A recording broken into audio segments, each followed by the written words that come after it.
Good afternoon and welcome to today's webinar, which is part of a programme of enhanced support around net zero for the social enterprise sector in Wales, delivered as part of the Social Business Wales programme funded by Welsh Government. This session is going to be looking at building energy efficiency and retrofitting, and I'm delighted to introduce to you Peter Draper, who will be delivering today's session. Peter is founder of the Rounded Development Enterprises, as well as being a building surveyor, retrofit coordinator, retrofit assessor, and domestic energy assessor with vast experience working in the field of sustainability and energy efficiency. Peter was director of the Sustainable Traditional Building Alliance and sits on the British Standards Group, responsible for PAS 2035 and BS 40104 as one of many British standards. He's also co-author of the Energy Efficiency Measures for Older and Traditional Buildings course and tutors for NetRet for the Level 5 Retrofit Coordinator course. So with that extensive CV and experience, I think we're going for quite a detailed and thorough exploration of the field around building energy efficiency and retrofit. Please feel free to ask questions, but if we can just hold them until the end of Peter's presentation, that would be terrific. And with that, I will hand over to you, Peter. Thanks very much, Mike.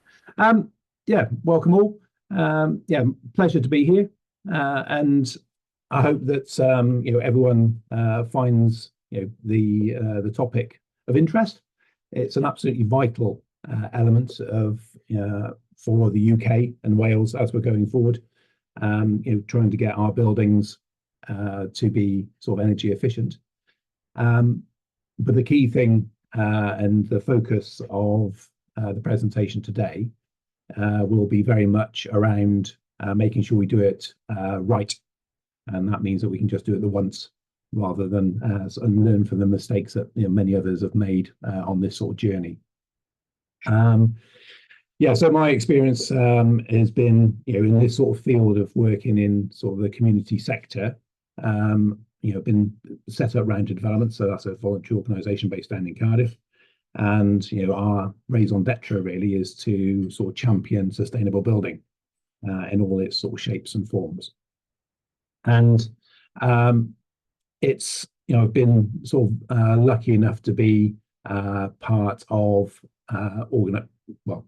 programs like Renew Wales and Egin, and so my experience in this is it goes back many years, and we've covered no end of different sort of types of buildings in that whole process and that time. So hopefully we've got a presentation which has appeared. So today's sort of topic really is looking at sustainable retrofit and what that means. And I've chosen the term sustainable. I know it can be a sort of a puzzling term for some, but I think the people on this call and watching this podcast will be able to see that and understand what we mean by sustainable, as opposed to being focused on just energy efficiency. So the title choice is a very deliberate one, and it's been done because it's absolutely essential for any decision making that we keep that in mind. So as Mike's already sort of introduced me, I'll just expand on this a little bit as to where I stand in all this. So I'll go into a bit more detail about what this strange term of PAS 2035 is and means, and how it's changing the picture across the UK and certainly within Wales as well when we start to think about retrofit. The STBA is, as Mike said, the Sustainable Traditional Buildings Alliance. So that's been my focus, I suppose, is very much on the traditional buildings. So that's the solid walled buildings in Wales, because they need to be dealt with in a very sort of different way. So almost that's been my sort of speciality, and lots of community groups are sort of resident in older buildings, and they get a bit of a bad rap. So I'm here partially to defend that, but also to make sure that when we are improving those, we do it properly. The last little line on there, well, the retrofit RA is retrofit assessor, and RC retrofit coordinator for Cartrefi Clyd. So this is a sort of a loose grouping of people, 4 of us across Wales. So we've got Deg up in North Wales, Cymarion over in West Wales, Lightfoot in Mid Wales, and ourselves down in South Wales.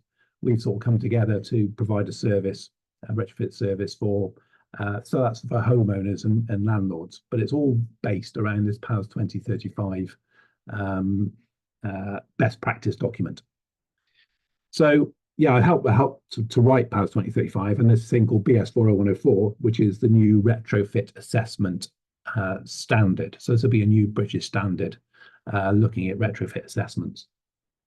And it's absolutely, the assessments or part of it is absolutely vital, because one really needs to understand one's building in order to be able to make some informed decisions about it. And I'm very keenly aware that many people who are running community groups are not really interested in buildings. They're interested in the youth group or the sports group or whatever else it may be that they're actually running out of it. So there's a real need to make sure that the information we get and the assessments we provide as part of any process are absolutely sort of top quality. So that's what I've been sort of doing in the background, I suppose. So today, the basic idea is just to go through what we mean by, or what I mean, I suppose, by this sustainable or sustainability angle rather than just energy efficiency. So that's classified as the whole buildings approach. Then we'll look at a little bit more detail about this PAS 2035 and basically its sister document, which is PAS 2038. So PAS 2035 looks at domestic buildings, but PAS 2038 looks at non-domestic, and obviously we're looking primarily at non-domestic buildings. But the processes that both follow are pretty much identical. So which is why, even though I wasn't involved in writing PAS 2038, I feel very confident in talking about it. And then we'll talk a little bit more about what that actually means in terms of retrofit coordination and assessment. And if we have time, one of the offers I put out was that we could look at individual projects or buildings that people might have in a sort of a Q&A sort of type fashion if we have time. So the whole buildings approach. So I was responsible for pushing this along when I was the director of the STBA, and there's a link there. I mean, this was a little bit more focused on sort of domestic buildings, but it certainly cuts across all buildings. And the key thing when we're sort of looking at the whole building approach is that we are looking at everything to do with that building. So it's not just energy efficiency, because if there's lots of examples where things that have been done for all the right reasons haven't worked out as people thought they would. And the main reason for that is that people haven't taken this sustainability approach, this whole buildings approach. So when we're thinking about, and this is especially true in community buildings, when you're looking at improving a building, you've got to know the fabric of the building. What is it made from? How many windows has it got? How well insulated is it, etc. When was it built? A whole load of sort of technical bits and pieces of what it needs to know. But you also need to know, the services that go into it. So, what sort of boiler has it got? How efficient is that boiler? Has it got sufficient ventilation, etc.? So it's got, there's lots of services that we need to sort of put into that equation as well. But the other thing we need to put in is people. And that is so true in community buildings, because some community buildings, you could have them the exactly same building side by side, but one gets used 7 days a week, one gets used 1 day a week. Now, the solutions that you're going to find for those two different buildings, or the same building as it were, would be completely different, because the usage rates are different. Some buildings get used for sporty activities, so they don't want it as warm. Other people are doing knitting classes or yoga or whatever, in which case they want it a little bit warmer just because people are sitting on the floor, or you've got older people or whatever. So there's lots and lots of different factors, especially in community buildings, about how they get used, when they get used, who's using it, etc. So we need to have all that in there as well. But that on its own is not enough, because we also need to know, what's your budget? How much money have you got to spend? Where is this building? Is it on the top of a mountain in North Wales, or is it in a nice sheltered, Monmouthshire village in the middle of in a valley, protected from the wind and the rain? What sort of planning restrictions are there? Has the building got any heritage or significance within the local community?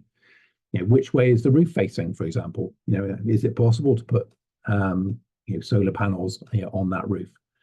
Has it got land? Could we look at ground source heat pumps, or is it off grid, or is it on grid? Or there's all that we need to know in order to be able to pull all that into one big bucket, shake it all around, and go, right, now we know what the building is, where it is, why it is, who's using it, how it's currently sort of serviced, all those sorts of things. At that point, you can take all that knowledge and you can then start to come up with a plan. And that's what the whole building approach is. It's all about working out, yes, energy efficiency is in there, but also moisture, ventilation, usage, condition. There's lots of different things that need to be taken into account to come up with a solution, a sustainable solution that's actually going to work. Because these are domestic problems, but nevertheless, it cuts across into non-domestic itself. When you start, as you pick up your paper or read the BBC News, whatever, you'll come across this on an unfortunately regular basis, where people have tried to do the right thing by making their houses more energy efficient because they're trying to tackle fuel poverty and all the things that one absolutely wants to deal with and to get right. But they've done it in such a way where they haven't taken the whole building approach. And we end up making things worse, which means we then have to go back in and do it all again. And this has been very, very keenly felt in the residential sector.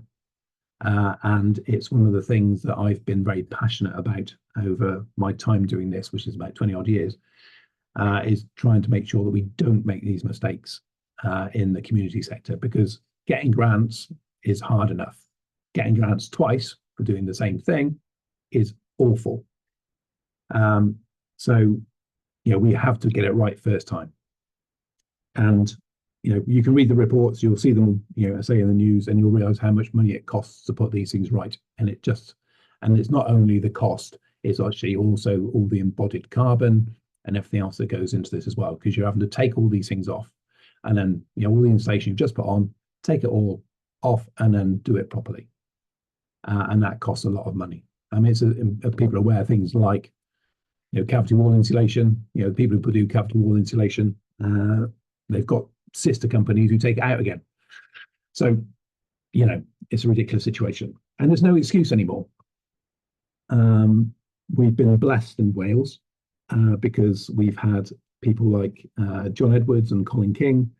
So Colin King wrote these documents, who've been based in Wales, and they have been, along with myself and a couple of others, badgering Welsh government for a long time to make sure that they understand, where the pitfalls are.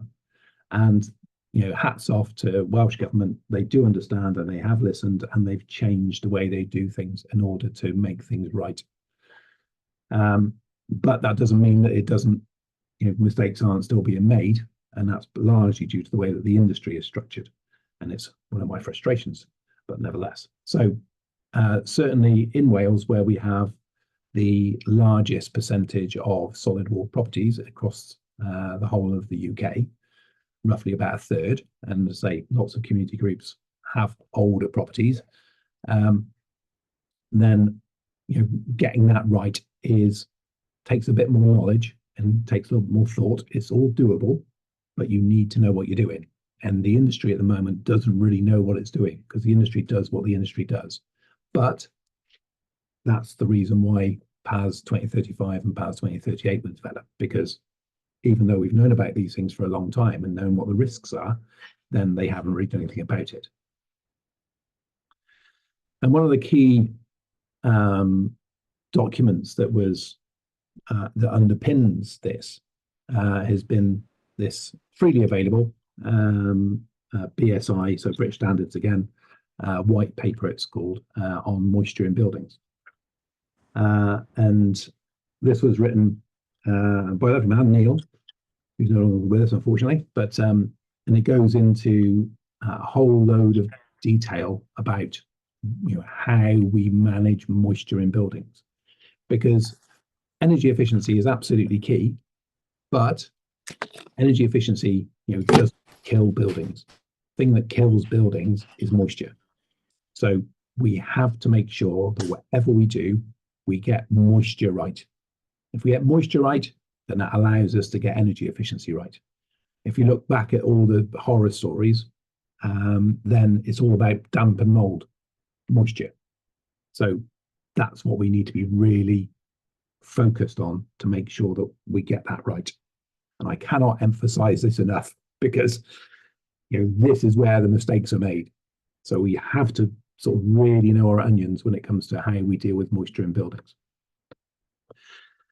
But one of the things that Neil came up with within this, it's a bit frayed at the edges, but nevertheless, there's this thing that he came up with called the 4 C's. He wanted to have something that we could just sort of focus on to look at how we manage moisture. And I think this is also really keen on how we manage the retrofit process in its entirety. So I've extrapolated out from the BSI white paper on moisture into a wider retrofit agenda. And the 4 C's are basically context. And we saw context earlier on when we're looking at the whole buildings approach. We need to know what's happening to that building, both now and in the past. What sort of things surround that? And there's a whole lot of other things, sort of in a way, not very helpfully also sees with things like compatibility and condition. So we need to know the condition. We need to know what has got the building from where it went, from when it was first built to where it is now, and what surrounds it. So we need to know that. Once we've got that, we can then look at the second C, which is coherence. What are we going to do? What are our plans? What's our retrofit plan? What are we going to do to this building? And how will all those sort of things interact? And that coherence is both within materials. So it could be, the whole thing about moisture, making sure that those two materials that we're using are going to be coherent together for moisture purposes, but also systems. So is our ventilation system and our heating system going to work together well, for example? So we need to make sure that all our plans make sense and that we've analysed how they all work together. The third C that he came up with was capacity. So has the building got the ability to cope with future demands and changing climate?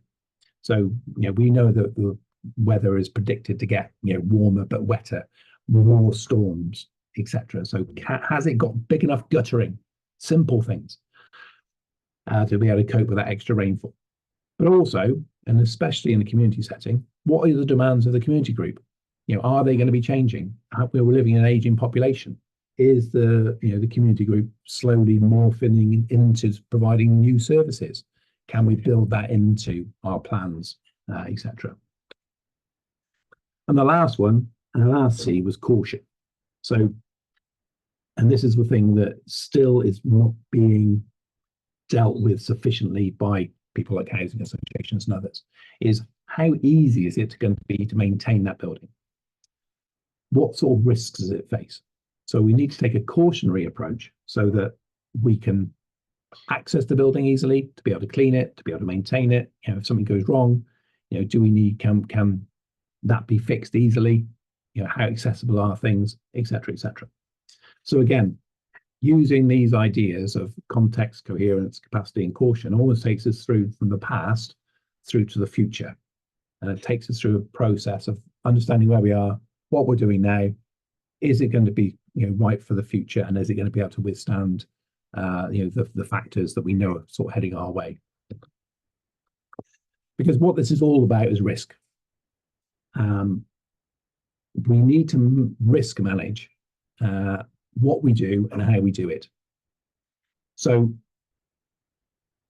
it's that element of taking a backward step, looking at something objectively, weighing up exactly what's there, what's going to happen, what might happen, to make sure that we minimize those risks. And the only way we can do that is to have a really good, deep understanding of the building, not just itself, but also how it gets used and etc., so that we can really get a good solution that minimizes the risk associated with this. So we need to understand how buildings work. I think we need to have a new philosophy when it comes to energy efficiency, because we need to be in a situation whereby it's not the be all and end all. We've got to manage it and take things, other things into account. And we need to make sure that we sort out this moisture issue. And that's easier said than done, because the whole industry has been built up over the last, since Second World War, and a little bit before that really, has been built to use certain materials in certain ways. And it's all been about cost, time, convenience. And the industry is very good at making things that are quick, simple, and easy to use. That on the surface appears great. But especially when you're dealing with older buildings, that's not generally the way that they work. So we have to think about things in a different way. We need to change our mindset. And that is easier said than done. And I've faced this a lot, institutional ways of doing things and institutional ways of managing things as such that, they're not conducive necessarily to getting the right outcome for the building. So that's where PAS 2035 came around, was to say, right, okay, these processes, the ways of doing things are not actually working at the moment. So we need to look at things in a slightly different way.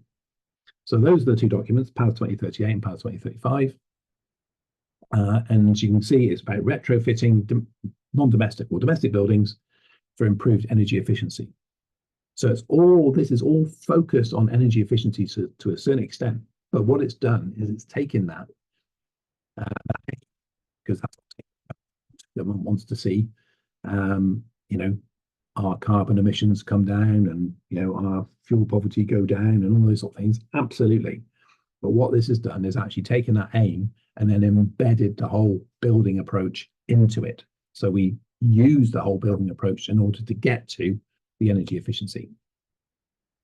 This looks very complicated, but it's not in a way. So this is the basic process. So the basic process effectively says, talk to people, find out what they're trying to achieve to start with. Then do an assessment of the actual building. Once you've done that, you then look at what your options are. So, and there'll be lots of different options. And it would depend on your building, it will depend on technology, it will depend on your aims, and it will depend on your budget, and it will depend on your user groups, all those sort of things. You're starting to look at what could we do. Once you've actually had a conversation about that, you can then start to look at, right, okay, let's agree where we're trying to get to. Right, okay. At that point, you can then create a plan. So that plan might be, the plan is basically takes you from where you are now through to 2050 is the idea. So you're then able to say, right, what we're going to do this first, then we're going to do that, and then we're going to do the other. And we're going to do the right steps in the right order at the right time. And it's all going to hang together. So you go from step 1 to step 2 to step 3. You're not doing, which many organizations do, step 3, then going, oh, damn, we didn't do step 1. Oh, right, okay. So, right, well, we now have to go and somehow do step 1, but we've already done step 3. So how does oh, and you suddenly realise you've made a big mistake. So that's the point of doing this. It's taking a bit of time, working out what you're going to do, how you're going to do it. Once you've done that, you can then go to your design, your specification, and then you get all your the planning approvals, and then you get to do the work, and then at the end of it, you get to evaluate it. So it's a very simple, logical sort of process of going, right, think about it, we'll gather all the information, think about it, come up with a plan, make sure everyone's on board, make sure that plan is agreeable, right, make sure it goes in the right direction at the right time and the right steps, and then let's move on from there. So, and PAS 2035 is exactly the same, which is why they're sister documents really.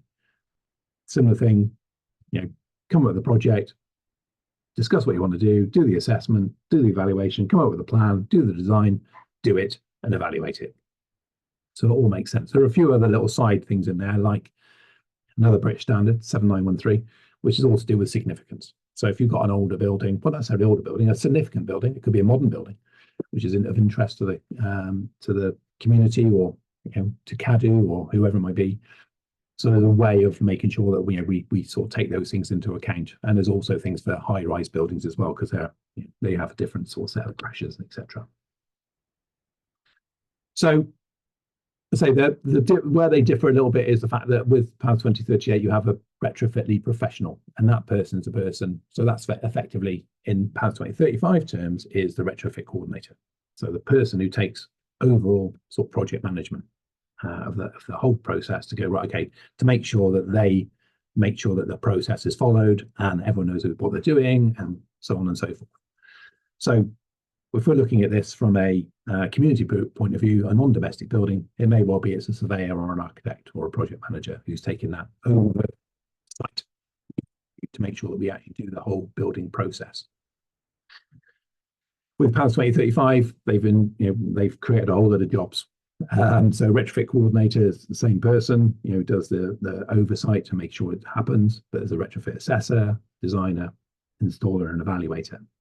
So, but that's a domestic setting, but nevertheless, it's all done in a way to make sure that everyone should be qualified to do what they do, and it's therefore quality assured.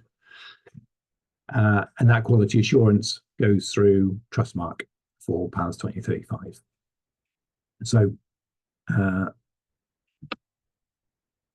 just quickly go through the role. So the project coordinator, retrofit coordinator.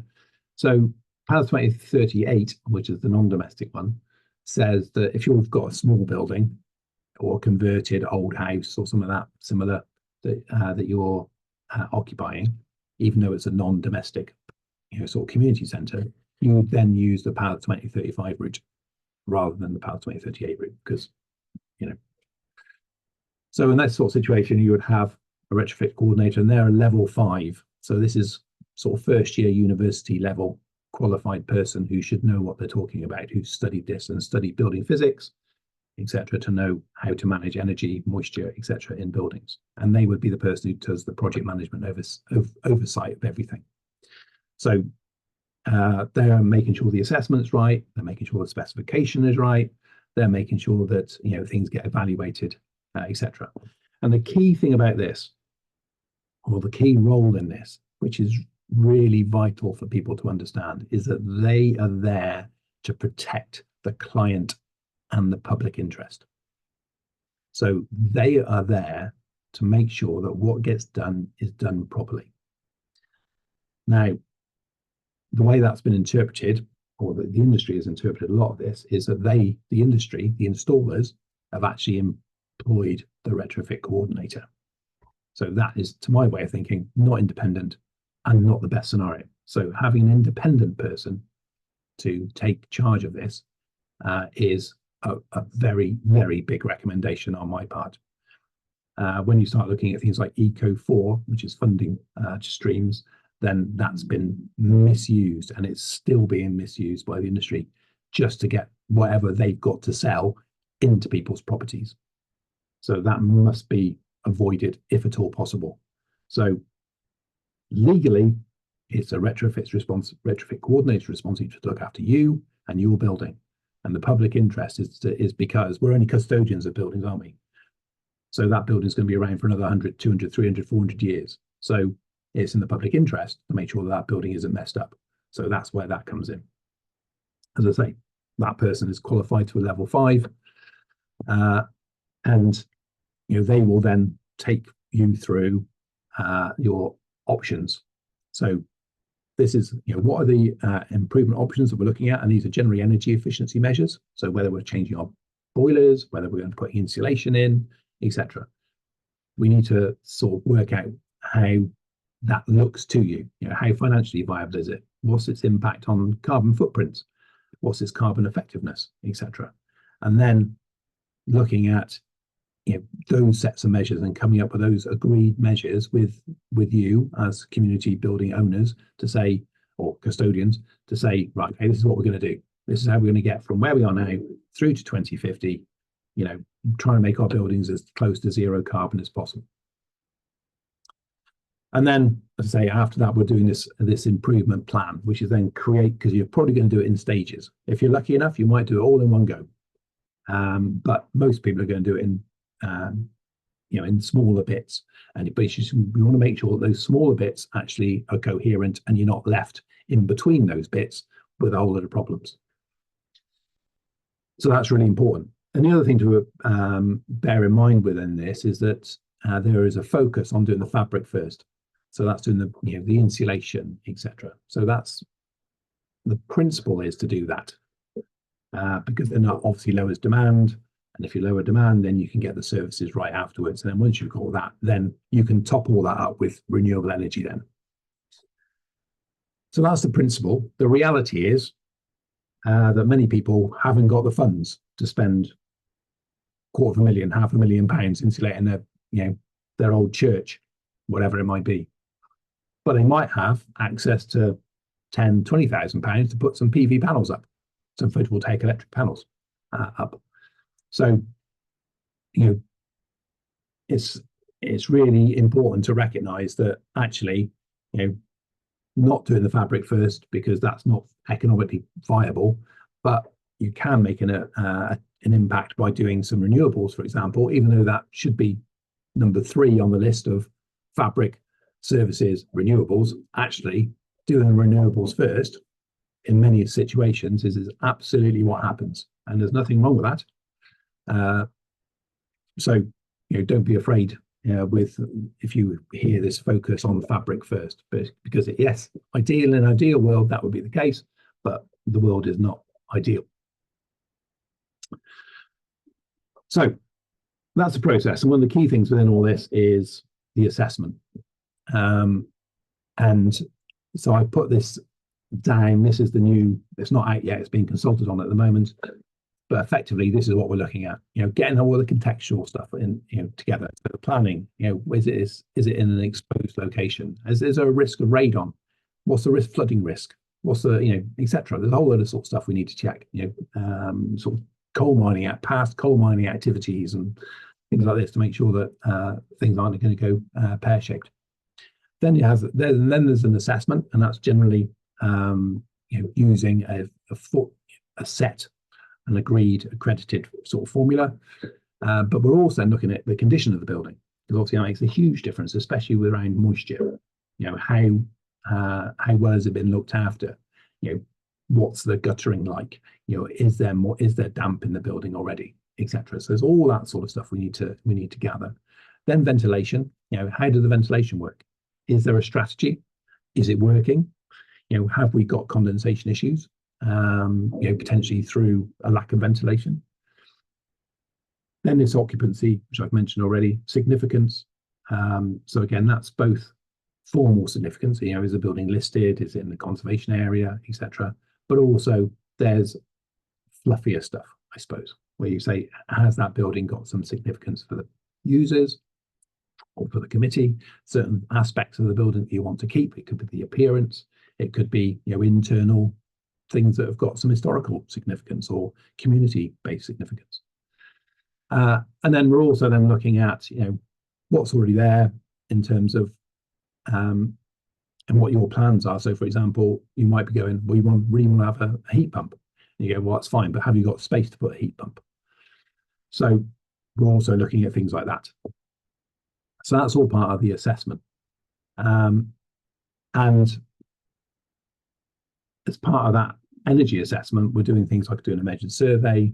We're looking at the heating systems, all the wall types, have you got renewables already? And all that goes into the spreadsheet that then spits out, what you can do in terms of, energy improvements. So, we use when I'm doing this for housing associations, etc., then I use a program, which I have to subscribe to, which then allows me to go, what if we put this in? What if we put an air source heat pump in? What does that do to the energy efficiency? How does that cut your bills? What does that do to your carbon impact? Etc. So you can get all that information out and play around with it to see what's going to be the most appropriate thing for you. The condition issue is one of the big ones, and that's then really looking at, have you got a defect or a problem that needs to be addressed before you do anything? So, for example, when housing associations are going out and removing failed cavity wall insulation, then that's got to be got rid of, and there are certain things that, as a retrofit coordinator, one will know. So if you empty a cavity, you've got to leave it for at least 7 weeks so it can dry out. There's no point, having a really wet cavity, taking out all the cavity fill insulation, which has failed, and then just putting more in, or putting some more insulation over the top, because that will then lock that moisture in the wall again for long periods of time. So you've got to have, there's lots of technical things which go along, with all this, because you might need to address all those things first. You might be that actually you can, address those issues as you're going along. So, for example, if there's loads of bad pointing, it might be that you'd be redoing that pointing as part of the works that you're going to be doing, or nothing needs doing. So you're looking at things like this, and this is again where people aren't currently sort of focusing. Things like, if you've got problems with the walls, cracking, etc., subsidence, how well are the windows and doors sealed? What's the whole thing about floor level, external ground level? What's happening with the roof? What's happening with the rain and water systems, like the guttering, etc., etc. So you gather all this information, and you do the same on the inside. Mold and damp, cracking, rots, etc. And one of the things I've put in there is follow the trail. So the key thing about the assessment is that you don't just go, actually, yeah, there's some damp there. You go, there's some damp there. Where is that coming from? At that point, you're then starting to look, is it from the walls? Is it from location issues? Is it from the windows? Is it from this? And you follow that trail. So that allows you then to make a much better decision. And so the assessment goes on. So the ventilation, looks at, what type of extraction systems, etc., are in place, and all the other things that sit around that, like, have you got trickle vents on windows? Have you got undercuts under the doors? Can you open your windows for cooling the building in the summer, etc.? So all this information is gathered. I've just mentioned this really. I mean, the occupancy assessment in POWER 2035 is based around a whole load of sort of standard assessments, standard occupancy. But in POWER 2038 and in community buildings, obviously this is a key thing, making sure that whoever comes to gather all the information really understands how the building is used. And then it's a very quick sort of significance assessment. And as I said, about sort of things like heat pumps, etc., to sort of see if there's space for stuff like that. So that's the process, and that's how it's been designed. It's been very much a very logical, step by step. This is how you should do it. These are the factors you need to bear in mind. And if you do that in that order, collecting that data and analysing that properly, you should then be able to really lower your risk level, so that whatever you do is done properly and it's done once, so you don't have to go back and do it again. So that's an absolutely vital element of getting the energy efficiency right in your building, because if you get the other things right, then your energy efficiency will also, become right. I've put some links up here, just for the completeness' sake, I suppose. So if people are thinking about doing things, and there are some good documents out there. The internal wall insulation one has got a couple of little bits in it I don't agree with. In fact, the author doesn't agree with either. But such is the way of writing things via committee. But it's not bad. And so we've got things there from UK government. We've got things from Bristol, which was written by the STBA. That's a really very good document about external wall insulation. And Historic England, for example, on Windows is also very good. So cadw'n, even though it's Historic England, cadw'n actually use that document as well, because cadw'n haven't got the resources for making such things. Again, there's good guidance there from UK government on floor insulation, and then the Retrofit Academy guidance on ventilation to start helping people explore that. The other thing I would say that it's worth having a look at, and this is really the key thing with this particular resource, is that it really highlights the interaction between things. So this is the retrofit wheel.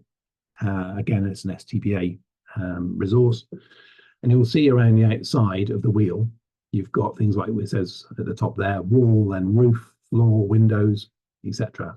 And each of those little segments is a particular measure. So, for example, one little segment will be cavity wall, one will be solid wall, etc. And what it does, all these arrows that come from this start to show that this is the interaction. So if you're doing a cavity wall insulation, for example, that will have an effect on your roof, your floor, your windows, your door, your chimney, and your ventilation. So you can't do things in isolation. And this was written well before the whole house approach and the PAS 2035 came out. And the whole idea of this was to show that whatever you do to one thing has an effect on something else. And that's the real key when it comes to the whole building approach, is that you need to understand those linkages. Because if you blindly go, oh, our walls are cold, so we're going to insulate our walls, and you just insulate the walls, chances are you just move condensation and damp and mold to your roof or your floor. So what was the point if that's if that's what you were trying to achieve? Or if you're anyway, I could go on. There's lots of things where things can go wrong, and it's understanding what those unintended consequences are, and managing those unintended consequences is the key to getting it right. And this resource here actually facilitates or really rams that home, that you need to think about what you're doing and why you're doing it and how it all interacts. So that's me. That's a very quick sort of shimmy through how I think in Wales we need to be clever, we need to be ahead of the game, we need to be following best practice in order to make sure that the things that we do to our community buildings are done properly and done once, rather than having to redo things. Because what a waste of resources, what a waste of your time, what a waste of money, etc. it is if we don't get it right first time. So I shall shut up there, and if they've got any questions, then happy to answer. Yeah, I mean, Peter, that's fantastic. It feels like a whirlwind tour of some of the pitfalls. I mean, I'm very happy to open this up for any questions that our participants may have, but I just wanted to sort of give a few comments. I think the responsible retrofit guidance wheel is excellent in terms of just highlighting the impacts of any one action on other influences, or the influences it can have on other aspects that you may or may not have considered. My fear is that for many people, where retrofit or energy efficiency or energy sustainability in its widest remit is never going to be a top priority for their organization in terms of their business operations and other things that they're doing. And knowing where to go as a starting point for people is, I think, going to be really valuable. And what are the first sort of things that they need to ask for? Because for me, what I've taken from this is, where do I go to find out the process that I should follow beyond reading the documents that you've highlighted, which are really important, because those documents are being followed by qualified people who are, in theory, putting them into practice. And what is the starting point? Is a condition assessment the starting point for me to actually understand the things that I need to be focusing on? Because if anybody else has listened to everything that you said, I can see the merit in absolutely everything you've discussed. I'm scared witless about the prospect of doing something because I'm going to bring the roof down around my ears as a result. And I want to share that fear and responsibility with a qualified other who can take that responsibility from me, as long as it's sort of obviously appropriate for them to do so. I mean, I don't know if that's come across. I don't know quite how that's come across, so you can tell me.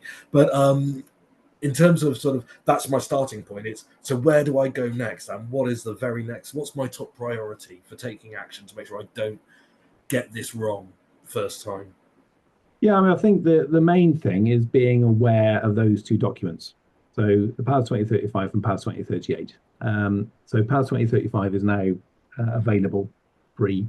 So if you just do a search so the PAS 2035 2023 edition, not the 2019, but the 2023 one, is a free download. And then that will give you a good starting point in terms of the process, just following that simple diagram to go, just as a reminder to say, actually, these are the process I need to go through in order to make sure that I make the right decisions. The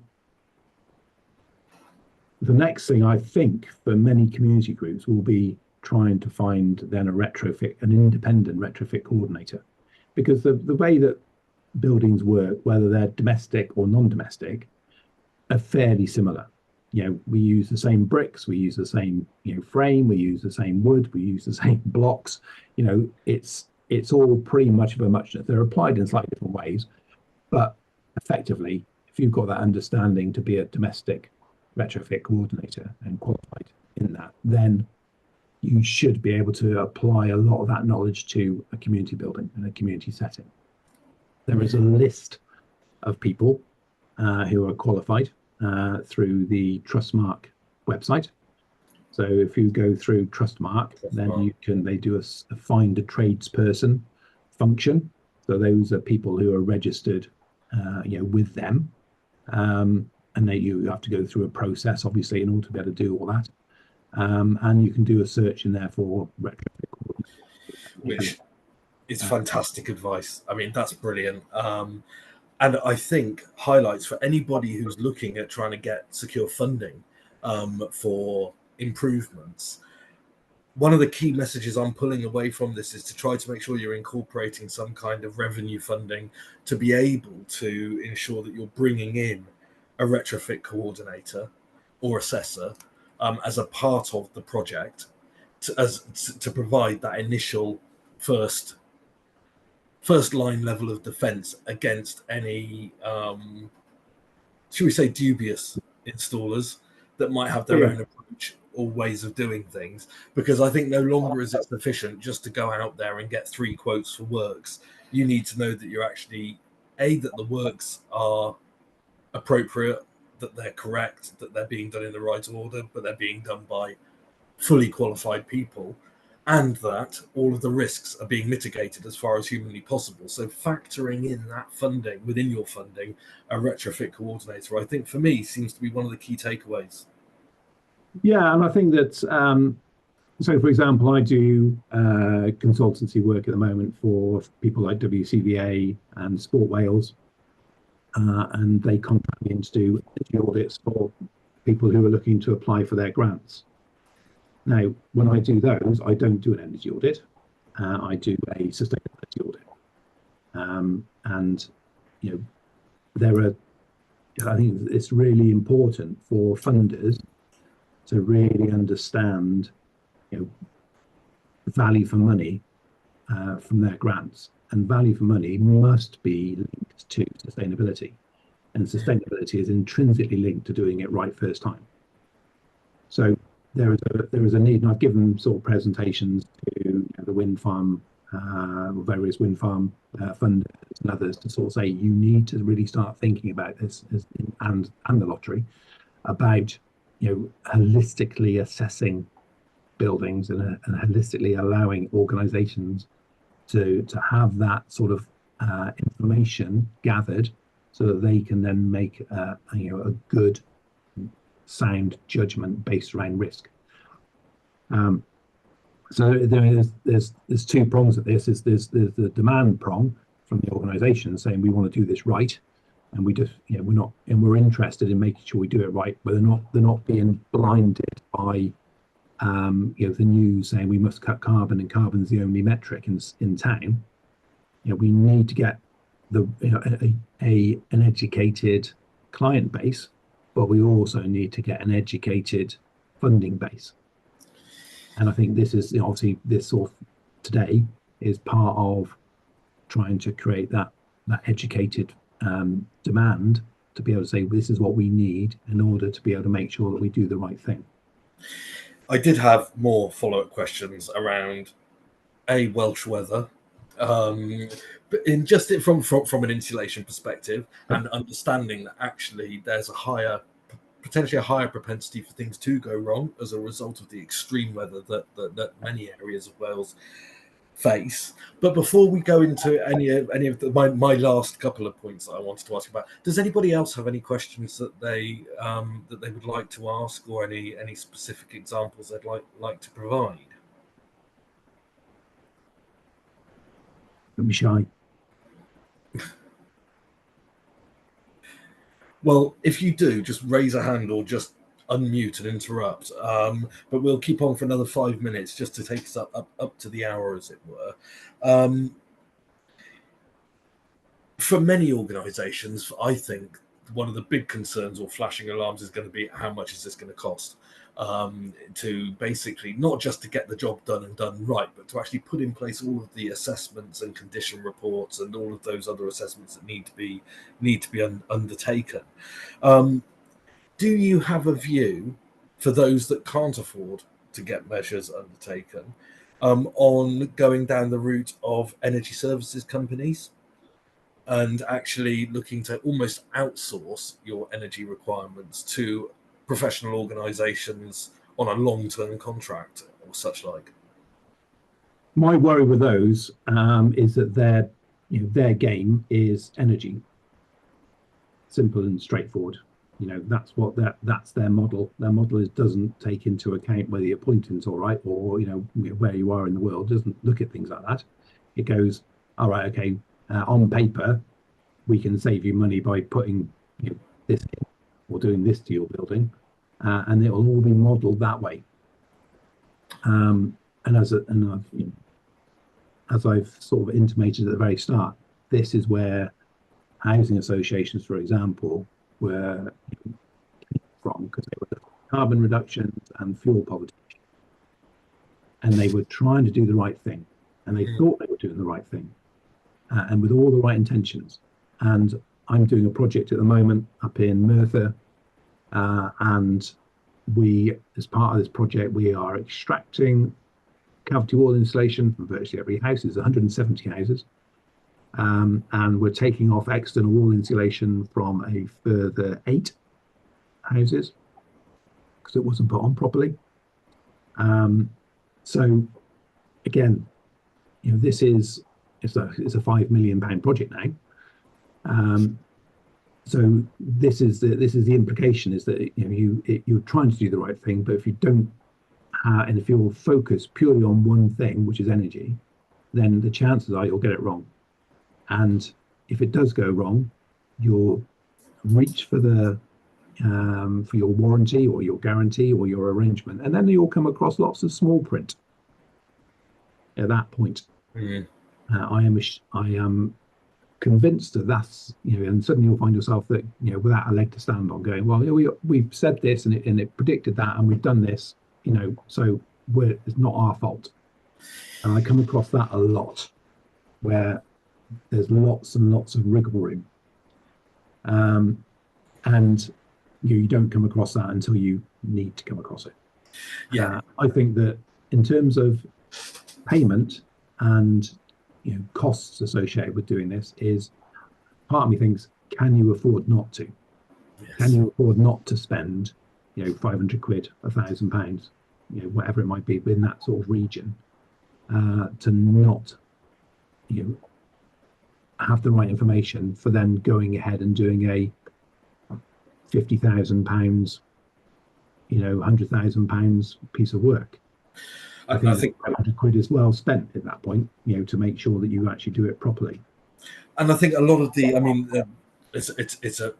it's a great point. And can you afford not to is very much the question you would look to ask.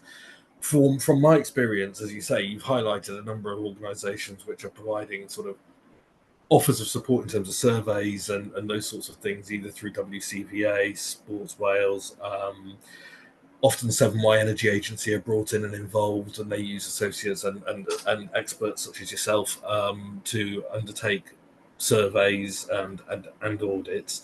So there are a number of different places that people can go to get sound advice and support, and it's about just mapping out what that looks like for you and making sure that you've got an expert on the other end of the phone who can provide that support. And as I mentioned before, or didn't mention but should have, some of these surveys, they're free. You can get them through grants and support, particularly through WCVA or through the Egging program, which again, Peter, 7Y Energy Agency, are involved in delivering. So you can, but make sure you're asking the quality assurance questions from the outset. I'm aware that we're at 2 o'clock already. I don't know where the time's gone. It just completely flies. So I think that if there are no other questions from participants, what we'll do is we'll bring the recording to a close for now, and it just leaves me to say, Peter, thank you ever so much for your insights and your contribution and the advice that you provided. I think it's absolutely invaluable. So thank you very much indeed. Pleasure. And say, because I'm working for all those different agencies, and we're training those agencies as well to make sure that what the services that they deliver are based around this. To make sure that all surveyors in Wales, hopefully, who are providing this sort of service, are all singing from the same hymn sheet. We are doing this sort of in the background to sort of try and make sure that we're served by a good quality series of resources. But if people need to contact me individually, I'm more than happy just to help out, just to talk things through. We don't charge for that. We just we're here to help people out. So, well, that's one of the first things I put on the top of my to-do list in terms of moving forward and the next steps I'd take. I will bring the webinar to a close now, but to say thank you once again, Peter, for your time and your input. It's very much appreciated. I hope everybody has found that as informative and useful as I have. And we look forward to seeing you again at the next webinar. Thank you. Thanks very much.